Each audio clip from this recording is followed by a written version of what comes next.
Hi, and I'm live again. Today, I would love to speak about anger. I would love to speak about how you can use anger to strengthen your relationships. Because so far we know that, when you get into a fight with your partner or with a loved one, a family member, or a friend, very often we can get into, like these very nasty and unhealthy things. We say things we don't want to say. We um, blame the other person. Sometimes we insult the other person. And yeah, it can get very nasty. And anger can do a lot of things to our relationships. This is very unhealthy. And unfortunately, very many of us don't actually know how to deal with anger, what to do with anger, what is the emotion, what is actually the reason for the emotion. Like in the spiritual world, we very often say, yeah, we need to transcend our transcend our anger. um, and yeah, and so sometimes what happens is that instead of transcending it, we're actually just suppressing it.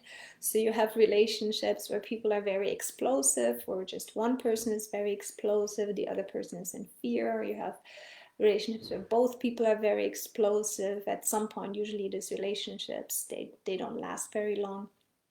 um, and then you have relationships where people just suppress their anger, but that was also very unhealthy because um, yeah, you will see in relationships where people, like in partnerships where people suppress their anger all the time, most likely they're not gonna be very intimate with each other, or like um, or have sex, or um, intimate in other ways, because of all of this inner resentment that we just suppress and never address. So today I would love to share my teachings, like my lessons, what I learned from anger. Because for me personally, anger has been such a teacher.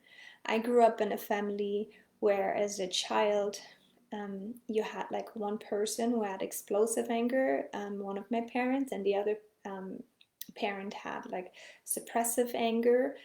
But then that would change depending on who they were talking to. My relationship to anger was really messed up. I did not dare to get angry, or I would get angry like way too much, and I really didn't know what to do with the anger. So I really went on a path to learn about anger, what anger is, what to do with anger. And today I'm going to share with you the most important thing that I have learned about anger, and what to do with anger, and how anger can help you to make your relationship better when it's communicated in a healthy way.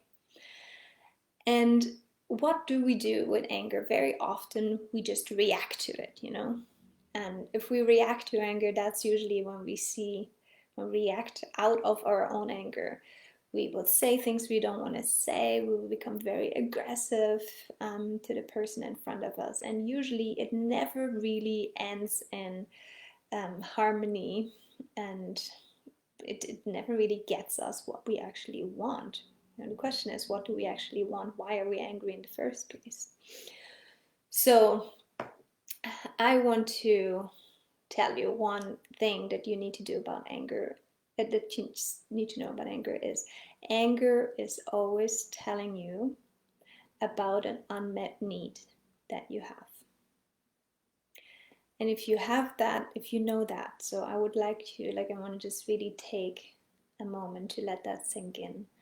Anger is always telling you that you have a need that is unmet. Now it's your job to find that unmet need, to find out what is the need that you have.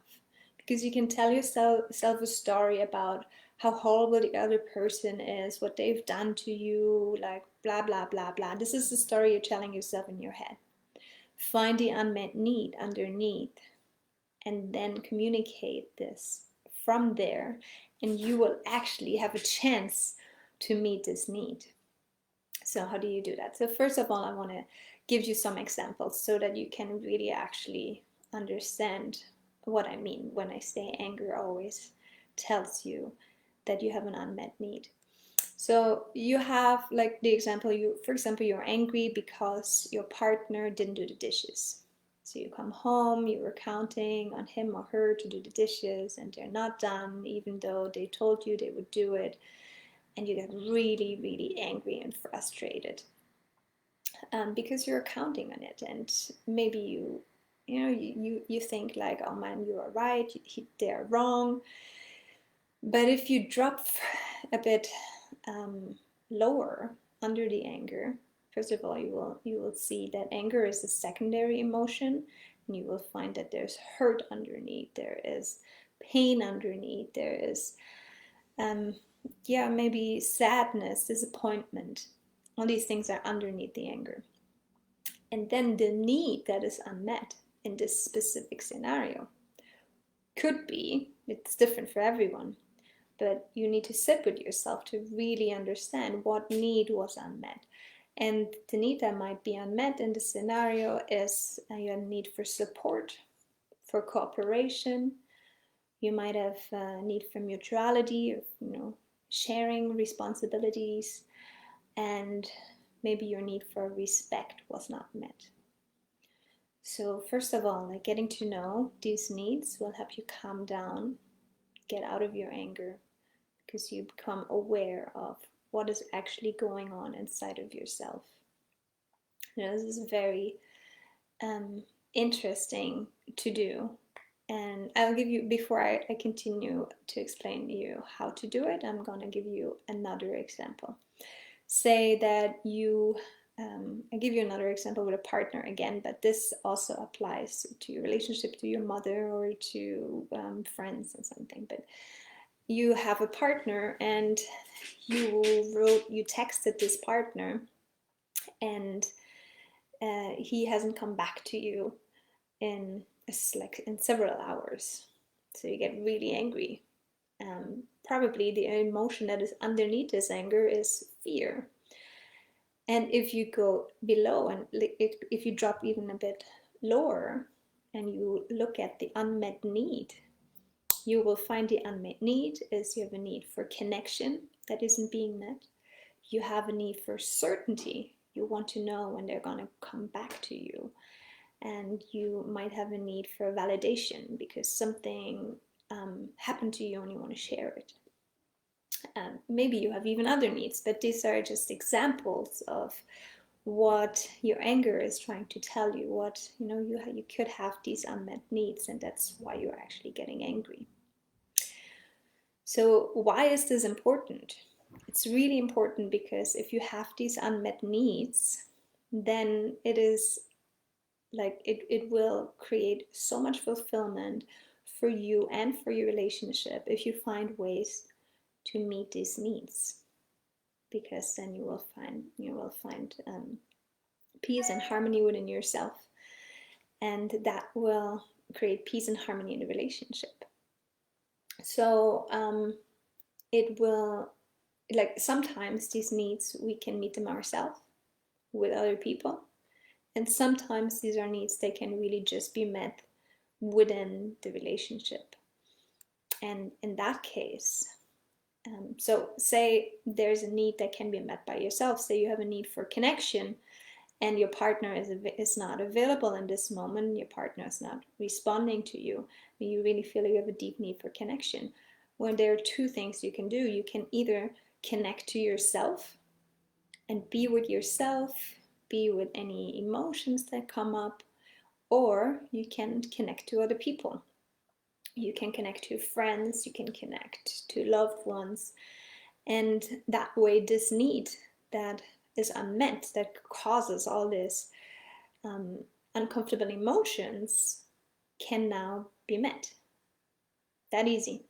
But other times you actually need your partner to, or your loved ones, your family, to meet this need with you.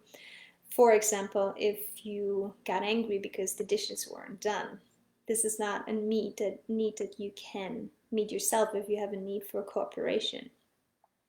However, If you get home and the dishes are not done and you scream at your partner, and you scream names, it's not going to really do much to meet this need for cooperation, right? Maybe your partner had just forgotten about it. Maybe they're a little bit in the air. Maybe they didn't understand. And there are like so many reasons. So if we can communicate from the need instead of reacting from our anger, um, it can like completely transform our relationship. It is so good for us and for the relationship, because I tell you what, when you communicate from your need and from your heart, most often than not, people will want to help you meet this need. If you scream at somebody, if you blame someone, if you tell them they're wrong, most often people will not want to help you. They will just scream back at you or feel like horrible about themselves. And that's not what we want. So imagine the dishes are not being done, and you go to your partner and you say, hey, I really have a need for cooperation here, and I feel like this need isn't being met. Can we sit down? I would love to hear what needs that you had tonight, that because maybe the dishes weren't being done because you had other needs. And can we strategize about a different way how we can have our needs both met? And that really, there is no blame in that. You still like you had your anger moment, you realize that this anger moment is actually an unmet need, and then you communicate from your unmet need, and bam, you have an opportunity to resolve something and to make your relationship better. Now, it's also really important that you have a partner who's like cooperative. If you have somebody who like constantly just ignores your needs, then it's really yeah, it would be a good idea to ask yourself if this really is somebody you would like to be with. But most often than not, we will be able to meet both people's needs. And that way, our anger can really teach us something super important. And if we just suppress the anger and do not wonder what need this anger is trying to tell us that is unmet, then we will suppress a lot of our needs as well, and dissociate and not be fulfilled and not be in harmony and in peace. And that's why our anger is an amazing feedback mechanism. Now, one more thing I want to add is, if you're so much in anger that you cannot actually get to the need, what do you do? So first, if you're like in real anger, it's like really hard to sit down and think about what needs you have, because in that moment you just want to like maybe jump at somebody. But really, really important, what you need to do when you're in real true anger is take time for yourself. Take time out for yourself. Go into your room, go outside, and start breathing. Concentrate on your breath. If that's something you can't do, start running. Like you just do something to move this energy of the anger. You can run. Sometimes what I really like to do if I can't run is also to just imagine that I'm running. Close my eyes and I'm just imagining I'm running as fast as I can. Wow. Sometimes it really helps if you feel like the anger is so strong that you want to destroy something, then just close your eyes and imagine destroying something. You just want to get this energy moving. Yeah, until and until it comes out. What also really helps is to shake, because anger signals to our brain that something is really wrong, and shaking signals to our body that we're in safety. So you can just stand there, put on a song, and shake, shake, shake. You can also do it laying down, just like going to shaking, let your body shake. And if you feel like that's the right thing to do for you, you can also scream. Screaming is also really good if you do it in the bathtub underwater. You just scream your heart out. And yeah, and once you feel like you have calmed down, you feel centered again, or more or less centered, then you can ask yourself, what need do I have that is not met right now? And once you get to the need, then you can also go to whoever person that you are angry with and ask them to help you meet it. Or some needs can really easily be met in different ways where we don't actually need the other person. So learning that has really, really transformed my relationships and transformed my life, because I no longer need to suppress my anger. I no longer need to scream at somebody else. I can really use my anger as a feedback mechanism to learn something about myself, about my needs. And yeah, I can just really, really start like learning how to meet my needs in many different ways. And that way, there will be like way less times that I actually get angry, because I can really take responsibility for myself and for my life. I see that there is a comment. Unfortunately, I cannot see the comment. So I'm gonna stop here and I will see what the comment is, and maybe it's just a hi or something. But I'm going to reply to you in a written way. Thank you so much for being here with me today and for listening about how to use anger to strengthen your relationships, to make them healthy and fulfilling and worthwhile. And if you have any more questions, if you watch the replay, let me know, and I'll see you again soon. Thank you so much.